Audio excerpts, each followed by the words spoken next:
itong mga experts sa COVID-19 have been working with us. It's a criticism, it's a critique, and we accept it. Ako mismo, kasi I want a better, ayaw kong kailangan prime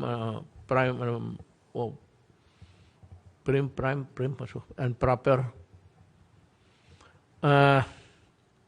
Ganito yan.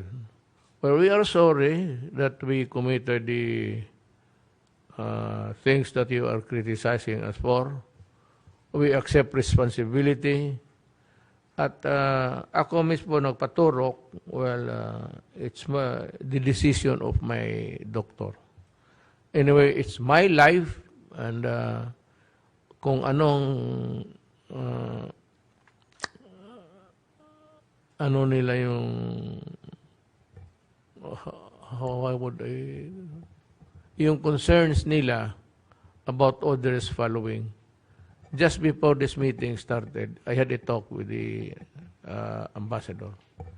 Sabi ko sa kanya, ang mga experts nagsabi na wala pang ano ito, hindi pa dumaan ng examination sa atin.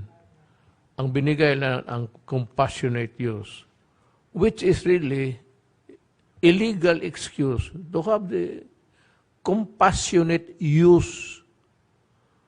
To ibig sabihin, magamit mo compassionate.